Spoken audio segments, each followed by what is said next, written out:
Halo, selamat pagi teman-teman semua. Selamat datang di kuliah pagi. Pada video kali ini kita akan membahas tentang peningkatan dari bilirubin direct atau conjugated hyperbilirubinemia. Ini bilirubinnya, dia sudah menempel di reseptor hepatosit, selanjutnya dia akan dimasukkan ke dalam sel. Kemudian bilirubin ini akan diproses di dalam hepatosit di bagian retikulum endoplasma. Di retikulum endoplasma inilah bilirubin indirect dirubah menjadi direct dengan cara dikonjugasi. Sudah dijelaskan di video sebelumnya ya, apa itu makna dari konjugasi. Bilirubin direct kemudian akan di pump out atau dikeluarkan menuju ke canaliculi biliaris. Yang pompanya pompa seperti ini ya. Nah, setelah bilirubin direct ini masuk ke dalam canaliculi biliaris, selanjutnya dia akan menuju keluar ya ke sana, jadi ke sini, menuju ke vesika biliaris. Di sana dia akan dipekatkan, akan di storage ya, akan disimpan, nanti akan diekskresi sesuai kebutuhan. Sekarang kita akan membahas permasalahannya, di mana terjadi peningkatan bilirubin direct. Apa saja yang menyebabkan peningkatan bilirubin ini? Oke, yang pertama ada masalah outflow di intrahepatik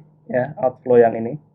Jadi di dalam sini itu kan ada kanalikuli banyak, ada saluran-saluran biliar yang sangat banyak, yang kecil-kecil. Di situ kemungkinan ada problem. Nah, itu disebut sebagai intrahepatic outflow problem atau kita sebut sebagai kolestasis intrahepatik. Nah, kemungkinan kedua ada masalah di saluran biliar yang besar, yang di luar hepar. Yang di sini mungkin, atau yang di sini mungkin, atau yang di sini, atau yang di sini. Itu kita sebut sebagai extrahepatic outflow problem atau kolestasis extrahepatic. Nah, kita fokus pada pembahasan kali ini adalah yang bagian kolestasis intrahepatik. Yang pertama, kemungkinan masalah outflow yang ada di dalam hepar itu bisa terjadi karena beberapa sindrom. Kita mengenal beberapa sindrom. Yang pertama ada Dubin-Johnson syndrome. Sindrom ini itu permasalahannya itu ada pada transporter yang ini, itu tidak bekerja dengan baik. Ketika transporter ini tidak bekerja dengan baik, akhirnya bilirubin direct yang sudah siap untuk dikeluarkan ya, bilirubin direct yang sudah jadi, yang ada di dalam sini, kan bilirubin tadi kan awalnya indirect, kemudian dikonjugasi menjadi direct. Setelah menjadi direct, dia dikeluarkan oleh transporter ini, ya kan? Nah, transporter ini pada Dubin-Johnson syndrome itu tidak bekerja dengan baik, tidak bekerja dengan semestinya.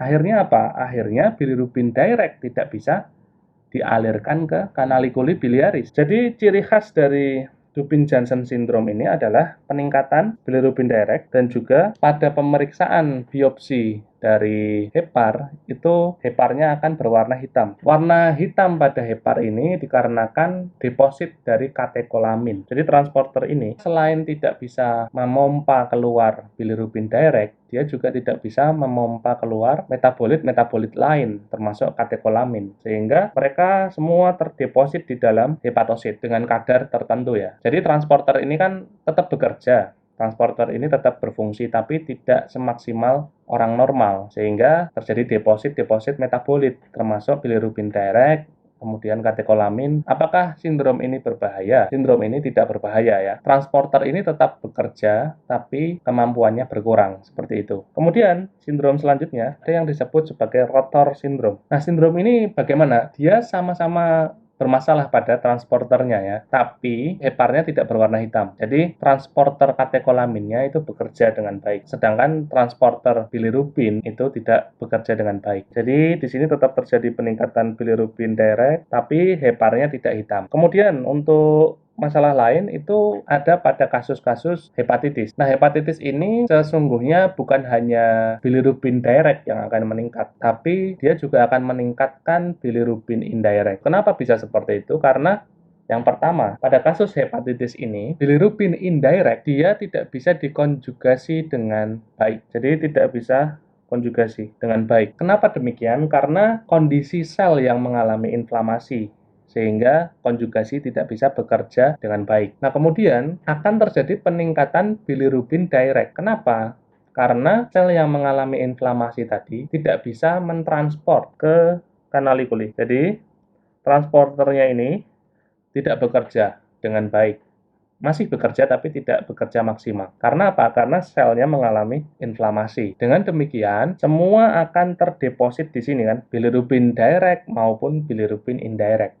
semua akan terdeposit di sini. Sehingga apa? Sehingga lama-lama dia akan regurgitasi, akan feedback, akan kembali ke aliran darah. Sehingga bilirubin direct maupun indirect itu sama-sama akan meningkat pada kasus hepatitis. Peningkatannya sampai seberapa itu tergantung keparahan dari hepatitis itu. Nah, hepatitis itu sendiri bisa diakibatkan banyak hal. Bisa karena virus, bisa karena bakteri, bisa karena protozoa, bisa karena jamur, bisa karena chemical toxin ya, kemudian alkohol, kemudian obat yang hepatotoksik, autoimun juga bisa, kemudian masalah metabolik ya, seperti Wilson disease dan hemochromatosis. Nah, oke, kita hapus dulu yang ini ya. Oke, selain 3 hal tadi, Dubin-Johnson, Rotor syndrome, kemudian hepatitis, ada beberapa hal lagi yang menyebabkan intrahepatic outflow problem atau kolestasis intrahepatik, yaitu primary biliary cirrhosis atau PBC.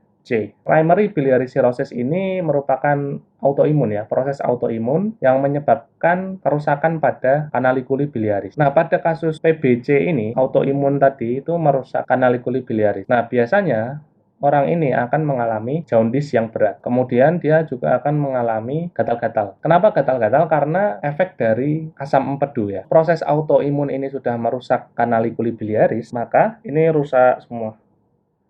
Ini kanalikuli biliaris rusak semua, mengalami sirosis. Nah, ketika dia mengalami kerusakan ini, otomatis dia tidak bisa menerima metabolit-metabolit yang sudah dihasilkan dari hepar. Jadi, sel-sel hepar ini itu mau mengirim, contoh mentransport bilirubin, kemudian mentransport katekolamin, kemudian mentransport asam empedu, dan lain-lain itu tidak bisa. Sehingga pada kasus primary biliary cirrhosis ini, semua material itu akan terdeposit, kemudian akan mengalir balik ke sirkulasi darah, sehingga orang ini akan severe jaundice, dia juga akan mengalami gatal-gatal karena asam empedu yang kembali ke sirkulasi. Nah, pada kasus primary biliary cirrhosis ini perlu dicek mengenai anti-mitokondrial antibody. Nah, kemudian selain primary biliary cirrhosis, ada juga primary sclerotic cholangitis. Ini merupakan proses autoimun juga yang berkaitan dengan SLE B27. Dia merupakan kondisi inflamasi kronis pada kanalikuli biliaris. Inflamasi yang terjadi ini menyebabkan kanalikuli itu mengalami fibrosis. Setelah kanalikuli ini mengalami fibrosis, sehingga dia tidak bisa berfungsi sebagai drainase yang semestinya ya. Nah, PSC ini berkaitan dengan colitis ulceratif ya. Kalau ada orang dengan colitis ulceratif, curiga juga ada primary sclerotic cholangitis. Nah, kemudian yang ketiga, efek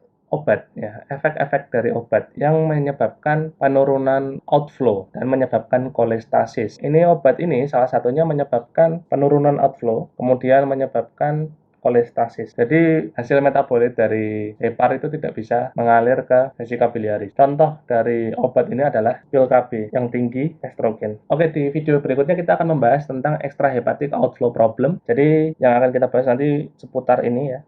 Outflow yang di sini itu mengalami masalah-masalah apa saja sehingga menyebabkan kolestasis ekstrahepatik. Oke, di video kali ini cukup sekian. Kalau ada pertanyaan silakan komen. Kalau ada koreksi dan saran silakan komen juga. Jangan lupa like, share, and subscribe. Terima kasih. Selamat pagi.